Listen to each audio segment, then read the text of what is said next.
दुखिया देश जे दर्द जो दाद आहिनि। दुखिया देश जे दर्द जो दाद आहिनि। असुल इनकलाबी ही उस्ताद आहिनि। दुखिया देश जे दर्द जो दाद आहिनि। असुल इनकलाबी ही उस्ताद आहिनि।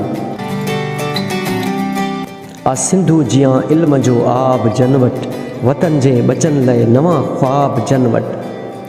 आ सिंधु जियां इल्म जो आब जनवट, वतन जे बचन लाइ नवां ख्वाब जनवट।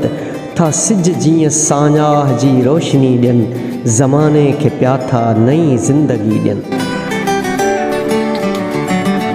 था सिज जीअं साञाह जी रोशनी ॾियनि, ज़माने खे पिया था नई ज़िंदगी ॾियनि। अखियुनि में आईंदे जो नक्शो सजाइनि ऐं दिलि खे किताबनि जी धरती बनाइनि। अखियुनि में आईंदे जो नक्शो सजाइनि ऐं दिलि खे किताबनि जी धरती बनाइनि। इल्म जे अलम जी था अज़मत सुञाणनि, किताब ऐं कलम जी था अज़मत सुञाणनि। इल्म जे अलम जी था अज़मत सुञाणनि, किताब ऐं कलम जी था अज़मत सुञाणनि। फ़ज़ीलत फ़हम आहे शेवो इन्हनि जो, रियाज़त रहम आहे शेवो इन्हनि जो। ही माल ही आहिनि पंहिंजे अर्ज़े वतन जा, मुहाफ़िज़ ही आहिनि चमन जे गुलनि जा। ही माल ही आहिनि पंहिंजे अर्ज़े वतन जा, मुहाफ़िज़ ही आहिनि चमन जे गुलनि जा। इहे रहबरीअ जा था किरदार ठाहिनि, इहे आईंदे जा था मइमार ठाहिनि। मिटीअ मां त अल्लाह माण्हू बणाया, इल्म साण उस्ताद इंसान ठाहिया।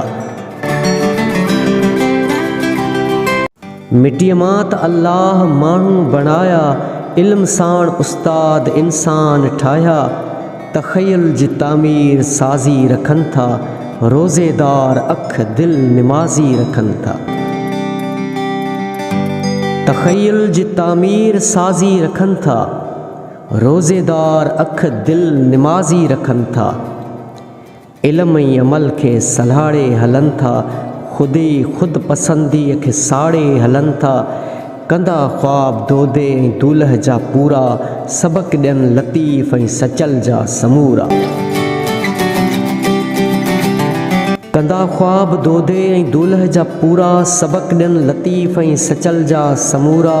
इनायत बिलावल जा वारिस ही आहिनि, था ॾाहप जी हर जाइ शम्मो जलाइनि।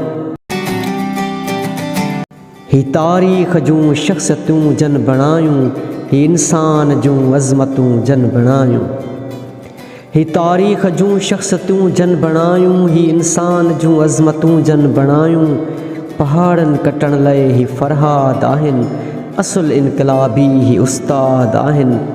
दुखिया देश जे दर्द जो दाद आहिनि। दुखिया देश जे दर्द जो दाद आहिनि। असुल इनकलाबी ही उस्ताद आहिनि। असुल इनकलाबी ही उस्ताद आहिनि।